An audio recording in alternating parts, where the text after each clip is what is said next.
And you call yourself a Daoist? The world is a mirror reflecting our own inner state. Deng Ming Dao.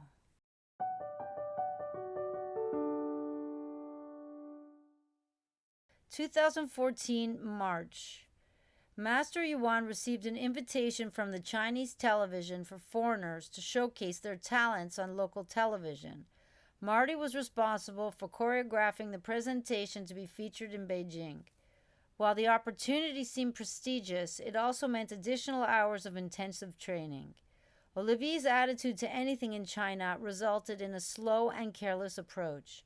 Whether waiting for class or demonstrating his skills for Shifu, he lacked urgency, often ignoring the dress code and appearing disheveled. Despite my efforts, I couldn't get him to adhere to proper attire. This led to occasional wardrobe malfunctions during presentations, like when his shoe flew off while executing his form. Thinking it would be a good experience for them, I signed the kids up for the team. Emily had grown accustomed to agreeing to my decisions without voicing her own preferences or desires. But she didn't seem to mind the extra training if she was with Marty and Natasha. Olivier also agreed to participate, but it quickly became apparent that his chronic lateness was going to be a big problem. This wasn't the first time the team had been left waiting. After a full day of training, they were up in the musty training room on the 4th floor, waiting for my 14-year-old son yet again, and their patience was wearing thin. When Olivier finally showed up late once more, Natasha, clearly exasperated, asked, "What were you doing, Olivier?" Nothing, I guess," he answered vaguely, oblivious to the growing resentment of his teammates. Marty grew increasingly upset, and later that evening he came to my room to tell me that he had decided to kick Olivier off the performance team. His face was flushed with exasperation. "I can't take it anymore," he began, pacing back and forth. "Olivier's lateness is unacceptable. He's disrupting the whole team." "What?" I asked, taken aback by his sudden declaration. "That's right," he answered with a resolute scowl on his face. "I don't want him on the team. I don't want to wait for him anymore." "Well, in that case, Emily isn't going either," I exclaimed, crossing my arms in response. "She needs Olivier to take care of her in Beijing." "But you can't do that. We need Emily. She's an integral part of the show." "You can't be serious," he countered, his tone shifting from anger to concern. I stood my ground, meeting his gaze, as Marty walked out of the room, obviously angry with my reaction. The next day during training at the temple, in the afternoon sun, I saw Shifu coming toward us, his stern expression heightening my anxiety. My heart sank.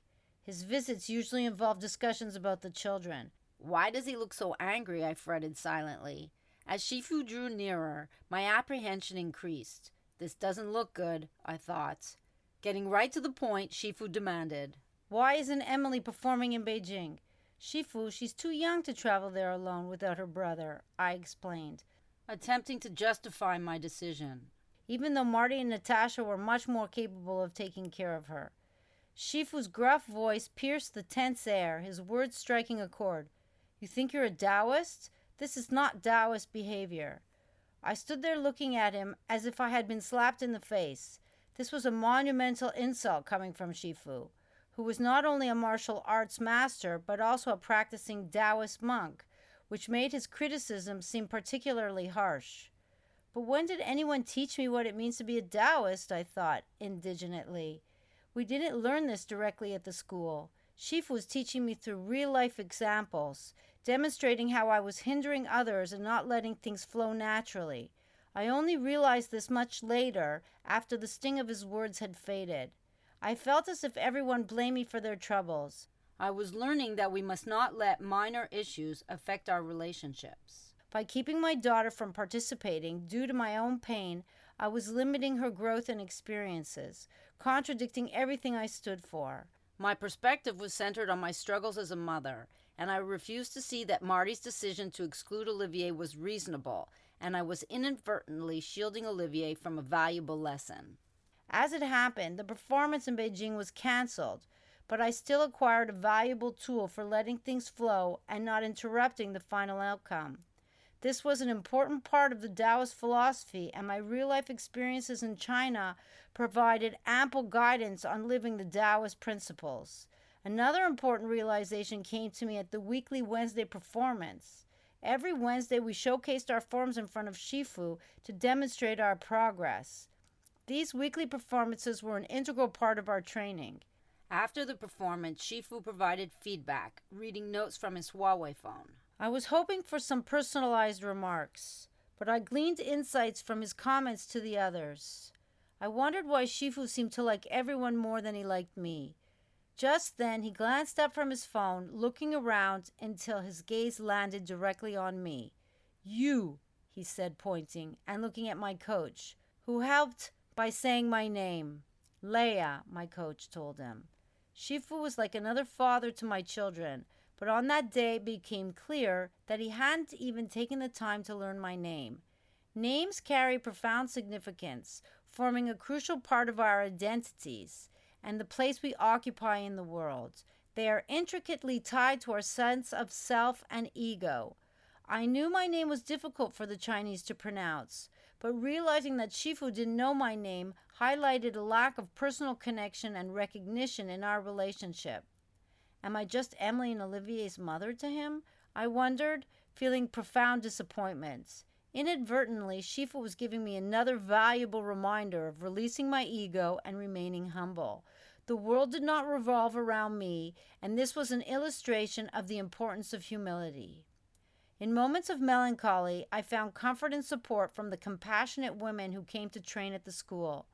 Through the remarkable gifts they shared, these soulful individuals played a pivotal role in mending my weary heart.